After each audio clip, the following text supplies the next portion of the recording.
one lady in waiting and what's the next. I want to point out something that comes out of folklore background.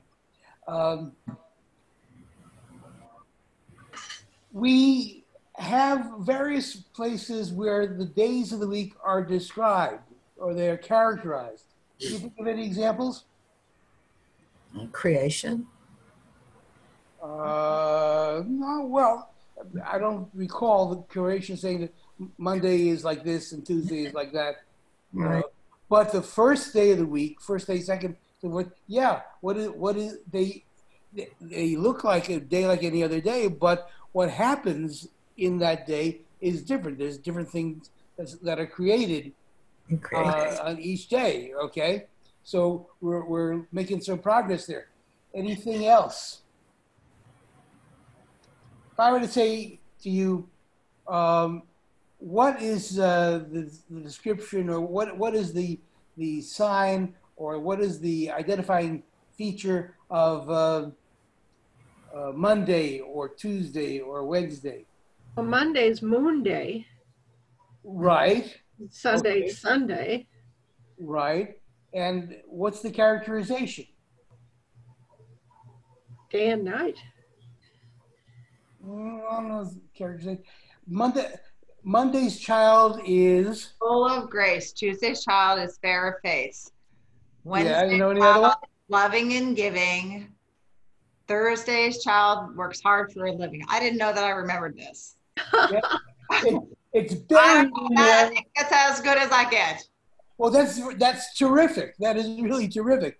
And this is not the only way this occurs. There are other examples of this where different days are characterized, or even different times of life.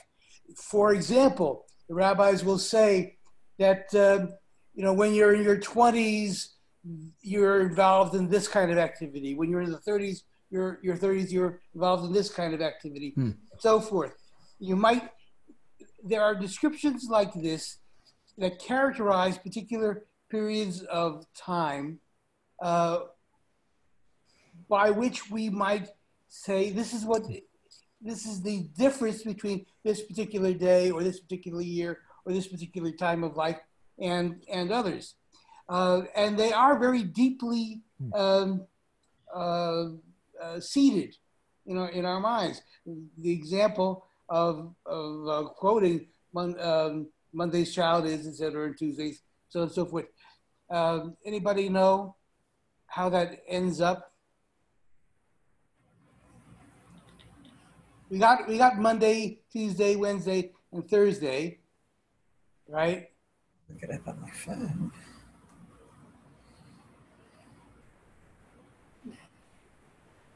Nah. No. Hey, I got 4 out of 7. I'm better than 50. No, that's very, very no, good. No, I'm not. I'm just being funny. But the other thing I was thinking is unrelated to those, maybe, isn't in Hebrew. It's Yom Echad, Yom Sheni. So in their relationship to Shabbat. So it's the first day after Shabbat. So it's going away from Shabbat and then coming toward Shabbat. That's a very good point, because the rabbis will point out, and as a practical matter, this is something that we think of in terms of the progression of time week to week and so on and so forth.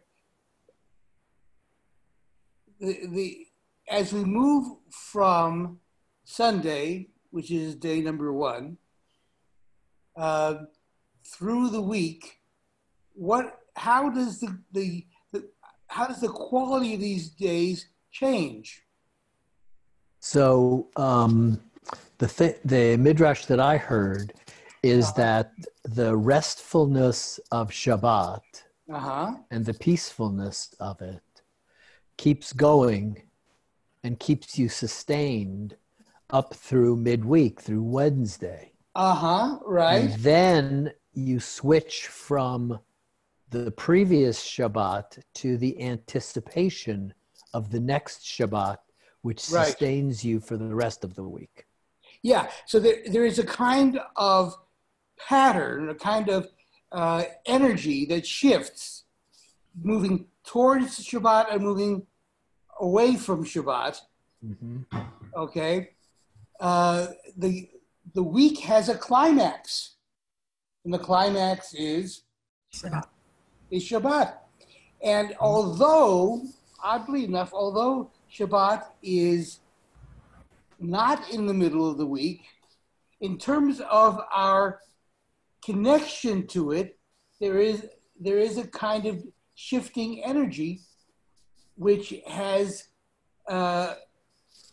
its own sort of pattern. Okay, so it moves up, reaches Shabbat, and then it moves down. It moves up and reaches Shabbat and moves down, and so forth. Kerry? Yeah. Kerry? I wanted to bring us back just for a moment. I know you're Yeah. talking about the number, the days of the week, but I Yeah. wanted just to go back to the number 12 for just a moment. Okay, that's good. Because I think about Jacob giving blessings to each of his 12 sons. Yes. And what he has sort of done is gone beyond the surface aspect Mm-hmm. of each of them and delved into a deeper aspect of them. And Yeah. in this story here, by making them all be the same on the outside, Mm-hmm. requires us to look deeper to understand what their individuality is. Yes. And it's an invitation for us to do the same thing with whatever the number of characteristics we think we have, 7 or 12. I think the number is little less important than it is as an invitation to look at it and to see what its distinguishing characteristics are, because it's not something that we can hide from or pretend doesn't exist. I think that is a very important comment, Michael, and I wanted to give it a little bit of context. Although each of the ladies in waiting, at a quick glance, might look the same, upon consideration, it turns out that there are differences that individuate one from the next. Mm-hmm. What I want to suggest about that, and I think this is implicit in your comments, Michael, is that we might think of the passage of time in an undifferentiated kind of way. Mm. Oh, days like any other day, et cetera, et cetera. We say this all the time. Mm. How was your day? Yeah, same old, same old. Right. But on the other hand, if we can give ourselves the opportunity to look more carefully from one day to the next, maybe from 1 hour to the next, from one time of life to the next, it turns out that there are important differences. And although things might appear to be the same from one moment to the next, they really are not. And we are encouraged to look beyond the quick glance and to see some of these important differences. Now, having said that, let's broaden this for just a moment. What does the number 12 suggest? 12 tribes of Israel is something that leaps to mind for me. 12 astrological symbols. This is the Babylonian system. You divide time by 12. Now, this is not the Greek system, the Western system, which is based on what? What's the basic number that we use to divide things in the Western calendar, the Western time? It's number 10. Okay. When the French Revolution takes place, what is one of the very first things that the leaders of the French Revolution do. They get rid of the old calendar. And what's the structure, what's the outline of the new calendar? The metric system. That's right. The metric system. And there are 10 months. There are 10 months in the revolutionary calendar of after the French Revolution. You know, there's month, 1 month. They have numbers and so on and so forth. There really are two calendar systems that are going on at the same time. We do two numerical systems, and they are based on the number 10 and based on the number 12. We don't give up the number, the system that's based on 12. We retain it in certain ways, even though in a more general way, we put greater emphasis on the number 10. We don't count up 1, 2, 3, 4, 5, 6, 7, 8, 9, 10, 11, 12. 10 then repeats. You know, that everything's divided by 10. So, on the one hand, days all seem roughly like each other. You know, same number of hours, the same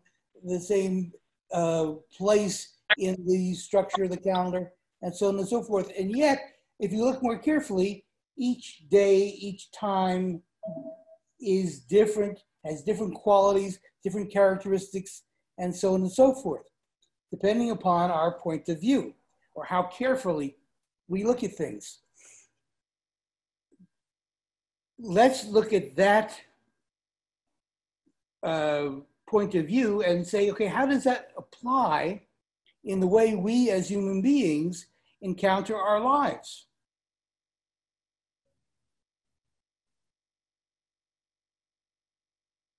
Is there one view which is the better view or the worse view? There really isn't.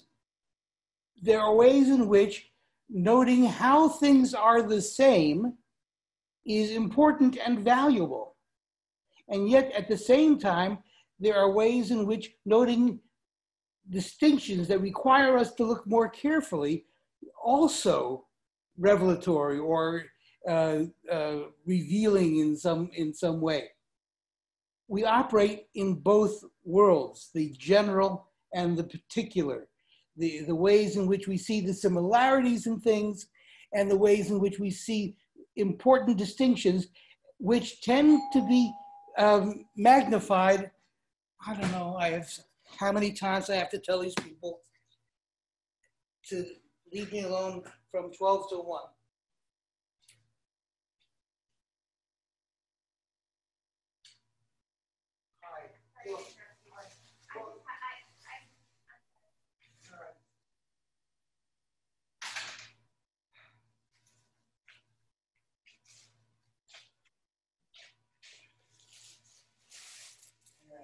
They're so nice, you know. I hate to be just upset by them. I shouldn't let it bother me, but it does. All right. So there are times when it is helpful to notice the similarities in these large-scale elements of our lives, and other times when that obscures something very, very important. We treat people in that way. You know, here's a good example. Martin Buber gives the example of how important it is that we have both I-it and I-thou relationships. Okay, and what he means is, look, I-it is about analysis. It's about taking things apart. It's about noticing sort of a gross kind of structure, whereas I-thou is very individualized, very particular, very unrepeatable, so much so that you cannot describe to anybody else what it is that you have encountered in the I-thou relationship. It's not something that can be described. For something to be described, It has to be, what is the word I'm looking for? It has to be immersed in a more general sort of structure. So you walk into the post office. It's a big issue these days, the post office. You walk into the post office and you talk to the clerk. Now, the clerk is a human being. Could you have an eye-to-eye relationship with this person? You probably could. Do you, when you walk into the post office, do you have an eye-to-eye relationship with that person? No, you don't. In fact, it would be absurd. Not only would it be absurd, it would be counterproductive.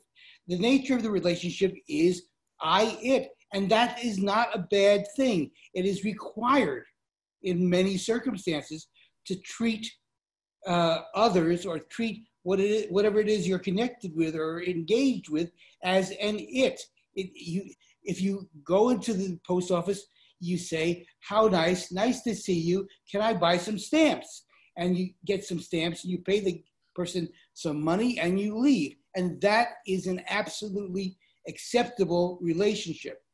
It's not I thou, but you wouldn't want it to be I thou. You don't want to have to walk into the post office and have to have an I thou relationship every time you walk into the post office.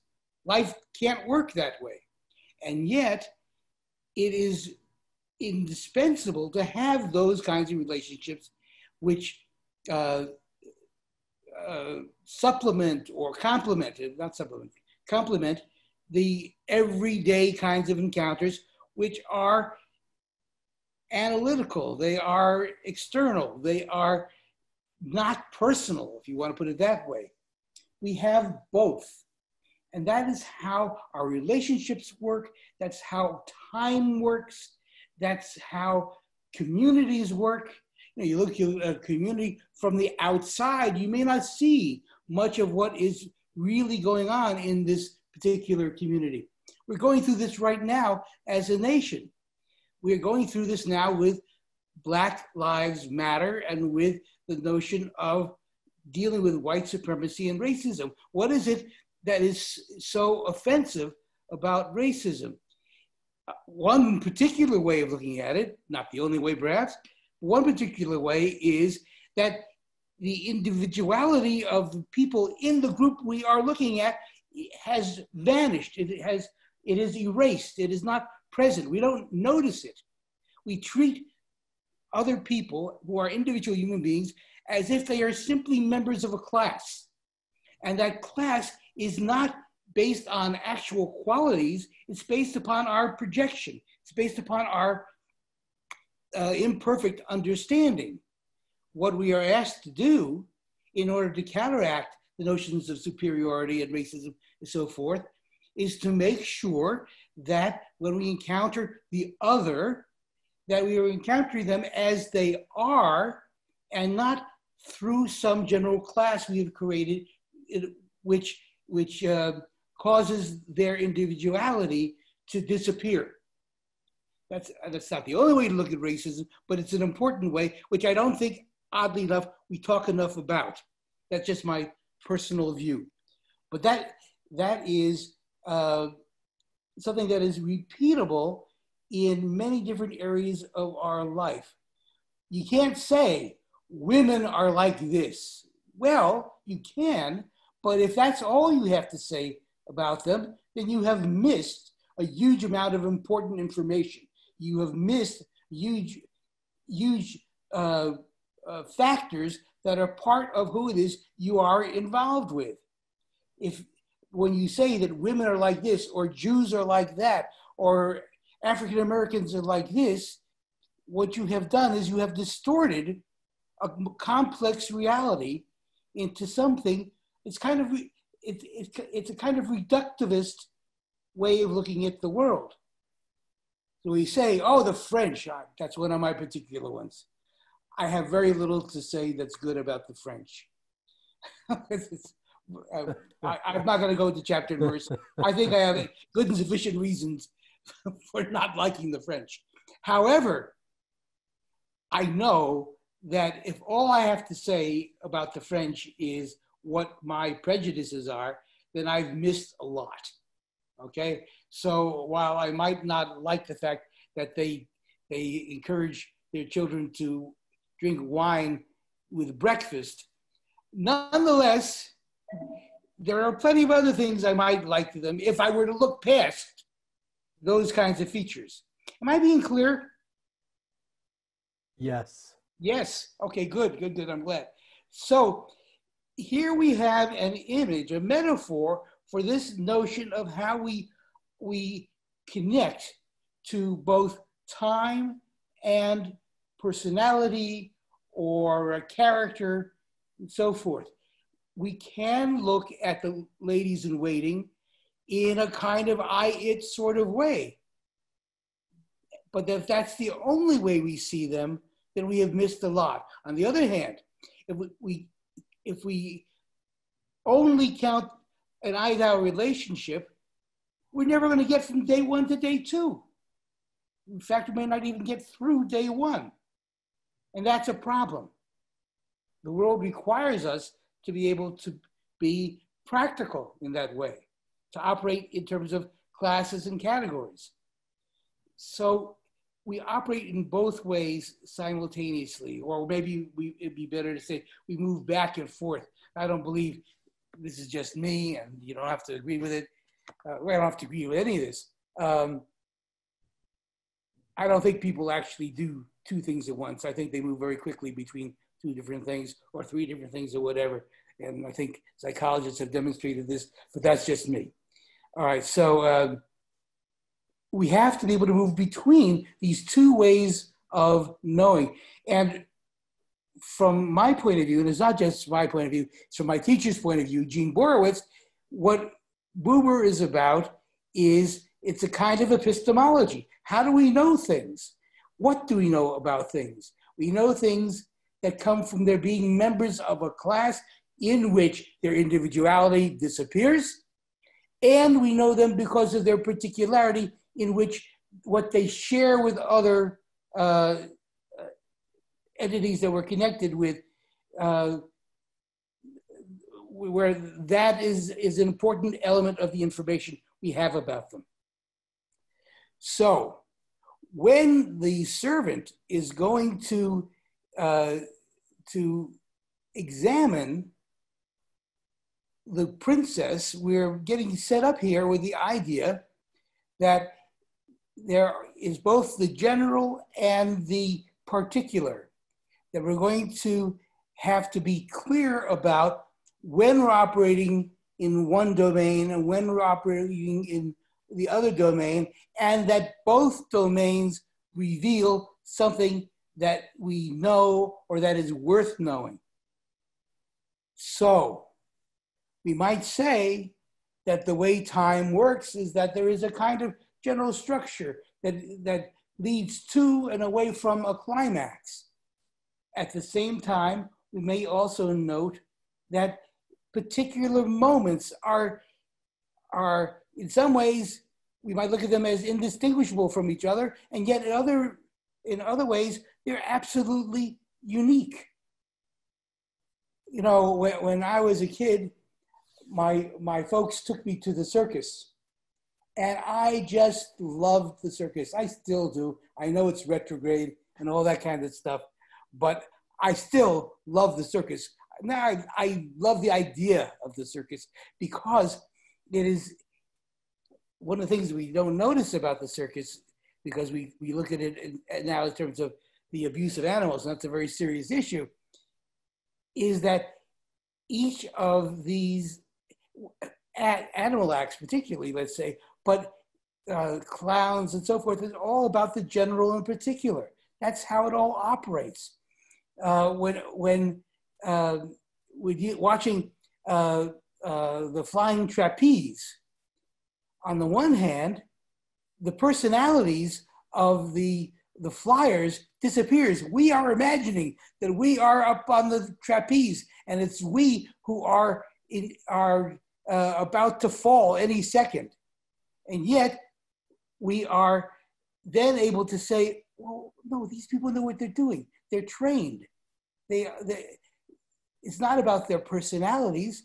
It's about, or our identification. It's about they are competent people who execute a skill. And so we relax. This, the same thing is true of the tightrope walker. The tightrope walkers use this all the time. They are on the wire or the rope, and part of their act is to appear to lose their balance. But we know in the back of our minds that they have not lost their balance. We know that they are totally in control all the time. And yet, as soon as it looks like they've lost their balance, we go, and we are I don't know what, we are scared, we are afraid for what's going to happen to them, which is a short way of saying we're afraid of what's going to happen to us when we are trying to balance what's difficult in our lives, in moving from day to day or from activity to activity or what have you, even though we know it is an illusion, even though we know that these people are totally in control 100% of the time. That is an understanding of the way life works that is important for us to bring to consciousness. We operate in terms of it all the time, but we don't think about it. We're not aware of how it operates unless we take a step back. And that's what this story is asking us to do. We're asking us to look at the 12 ladies in waiting as particular and as general, as its and thous. And why is that important in terms of our personalities, our characters, our growth, our development? Well, you can't grow if you don't see how things change, how they are different. And yet, you also can't grow unless you see how things are interconnected and how they are the same. Both perceptions are crucial in order to learn, in order to grow and to change in ways that are useful. And we move between the two all the time. So this is, I'm suggesting, something that represents a very deep perception, very deep understanding of what experience is. It is a combination of complementary kinds of perceptions. And these two realms of perception, these two epistemological realms, are what we move between when we look at our lives, look at our time, look at our communities, and so on and so forth, okay? I get asked questions, for example, all the time about what does Judaism teach about X? That's almost an impossible question to answer. Why? As I've said many times to people who study with me, yes, Judaism says X or teaches X, except when it doesn't. And that's the way it is. Any community, any complex phenomenon is full of contradictory elements. It is never simple. It is never straightforward. It is never a straight line. You cannot avoid complications and differences. Those are embedded in the way life works. But it is also true that it is embedded in the way life works that there are things that are the same. Life is not about one or the other. It's about trying to manage this interpenetration between what is simple, direct, straightforward, the class or the category, and the particular, the unique, the spontaneous. When we deal with Judaism, we move between the sacrificial system. We've been reading about sacrifices on Thursdays. The sacrificial system is all about things fitting into categories. It's all about things having no individuality. It doesn't matter whether or not you have a relationship with the goat. It is, or the ram, even though you might. They're not pets. They're not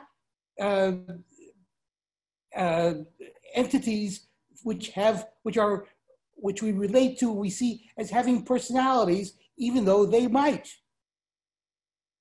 You know, Buber would say that you can have an I-thou relationship with an animal. He uses particularly the example of a horse. And we all know people who have horses or other kinds of pets, and they have personalities in the minds of this person whose pet it is, or whose companion it is, usually the proper, politically proper term now. And yet, if I look at a dog, it's not my dog. I don't know this dog. There's an element of the encounter which is fearful, or I treat the dog as if it is simply an example of dog. You know, I live in this senior citizen facility now, and I have the absolute sweetest little dog, actually kind of not so little, Bella, who is a combination of Lab and Cocker Spaniel, and she is totally non-threatening, totally sweet, and so on and so forth, except if you don't know the dog, and then you look at the dog, and the dog might come towards you, and you back away. Because what? On some level, you think it's a dog, and the dog might bite. This dog doesn't bite. But you might look at it that way because that's how you see the dog, not as an individual dog, Bella, who has a certain history and a relationship with me, and so on and so forth, but it's just a dog, and dogs bite, and it's something to be afraid of. No, horses the same way. If I might have a horse that I love, and it's my special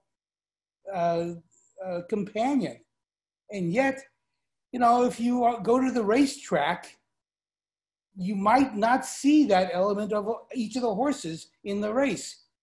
The jockey does. The jockey does a job based upon their knowledge to a certain degree, a certain significant degree, and understanding the personality or the character, if you will, of the particular horse that he or she is riding. And if the jockey treats every horse exactly the same way, they're not going to be a successful jockey. And yet there are certain things about all horses that you have to understand. Am I being clear? Yes. Yes, good. Okay. I'm so glad. So this paragraph that we just went through about the ladies in waiting is a metaphor that Nachman uses to talk about this phenomenon of what is different and what is the same in experience. Now, there are other ways we could read this. Believe me, this is complex enough that what I just gave you is at best one point of view. That's all. Okay, can I ask something? Yes, of course, of course. Yeah, so Sorry, if I was talking too long, I apologize. If I was not very nice or something, I might say, so how do we know this? That's not. I don't know if anyone else is wondering that, but how do we know that that's what Nachman was doing? How do we know that? All right, look. I'm going to refer to an essay that everybody who reads any kind of literary text should read, and it's called "The Evidence of Shakespeare's Laundry List." And the reason I mention it is it's about what do we learn from the general historical point of view about Shakespeare, and what do we learn from an in-depth analysis of the texts. You learn very different kinds of things. You could ask the question, okay, where does Hamlet come from? What is Shakespeare's understanding of politics? What is Shakespeare's view of the Danes, or why does he set some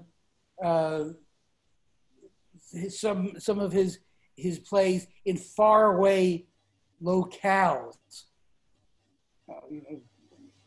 Pretty much any critic will say, well, it's because we can think about things differently if we are not familiar with the locale. The detailed knowledge that we have about, let's say, well, Denmark is a good example, doesn't get in the way of what? We don't talk about Hamlet as simply an example of being a prince. We look at Hamlet as a person, as a personality, as something that is unique, that has characteristics and qualities that are not exhausted by talking about the class. Well, there's certainly a contrast between the lost princess, who's unique, yes, and the 12 ladies, yes, who are made to be the same. Well, they are, and we're getting at different aspects of the same personality. What is, let's not to put too fine a point on it, Jim, but what is the job of the lady in waiting? What do you imagine it to be? To attend, well, attendance, I think. Attendance upon the princess. Being a lady in waiting, you might say, is not about the individuality of the woman. One lady in waiting is like all ladies in waiting. You met one lady in waiting, you met them all, because their job is simply to perform certain functions for the princess or the queen and so on and so forth. And yet they are also persons that may or may not be important to the princess, although we would like to think that it is. Are they in waiting because they're waiting around for something to do? They're always on, like a butler or something. Oh, That's you need your door opened or your coat on or something like that. Is that... Anybody see a movie with Anthony Hopkins called The Remains of the Day? A long time ago. All right. Well, I'm going to suggest if you have an evening that you're not busy, it's worth watching this movie. Why? Because one of the major features of this movie is the slow emergence of the personality of this butler who serves the I see a duke or a count or whatever lord, which he feels that it is his job, it is his calling to suppress. He's there to serve, and his personality is not important. And yet, as he learns more about who this Lord is and what he stands for, at the same time, there's a parallel process where the butler, played by Anthony Hopkins, gradually, little teeny piece by little teeny piece, reveals a personality. So much so that at the end of the movie, he approaches the woman who was I don't know what you call the position, sort of the female counterpart to the butler, played by Emma, what's her name? Emma Thompson, yeah. Who clearly, there's a subtext that she would have liked to have had a relationship with this guy, but his personality is so suppressed, she can't. And when she leaves ultimately, because it turns out that this lord that they're both serving is a crypto-Nazi, and she can't stand to be there anymore, and she moves out, and she is now an individual. And the moment when the butler could have had a relationship with this woman has now passed. It's not possible anymore. The moment of personal engagement doesn't exist now. And although he is ready for it, and he although he's very tentative, it could happen from his point of view, she is no longer available. This is the large movement of the movie. it's a masterfully done screenplay, and Emma Thompson and Anthony Hopkins are both just marvelous in it. Their acting is so well controlled and so well organized that you see all this without there being any kind of undue obvious quality. They don't move out of their characters. It's really quite remarkable. Yeah. Kerry, it's a little after 1. Oh, I'm sorry. Thank you very much. I got very excited because I was talking about Anthony Hopkins and Emma Thompson. Thank you, Michael. I appreciate it. Okay, so we're going to pick this up next time in this spot when the 12 days had passed, and we'll see where that leads us. Thank Kerry? you very much. Yes. Kerry, can you stay on? I want to talk to you a second. Sure, of course. Okay. And Michael, I have one question for you. In Yes. 55 years ago in sociology class, they used the German words Gemeinschaft and Gesellschaft. Uh-huh. Nancy heard of that. And Gemeinschaft was like our relationship with our wives or children, where it sounds like Martin Buber. Well, I'm covering many different, the complete person-to-person relationship. And Gesellschaft would be the postal clerk, where the relationships you have with people just for one purpose. And it's the only thing I remember from the whole course. Well, that's a very good suggestion. I like that a lot. That's very helpful. Have you heard those words? Nancy seemed to have heard them. Yes. Michael? No. You know German, right? No. I know a little bit of Yiddish. Just because you came from Germany. I left when I was 3.5. Oh. Does anyone else know German? Do you know it from German? I know Gemeinschaft and Gesellschaft in the same way that you do. Oh, okay. From sociology. So I didn't make it up. Okay. No. It's a well-known distinction. So it sounds similar to Buber. Well, yeah. I mean, there's certain affinities there. Yeah, I would agree. Yeah. Okay. Thank you. Thank you. Thank you very much. Back next week.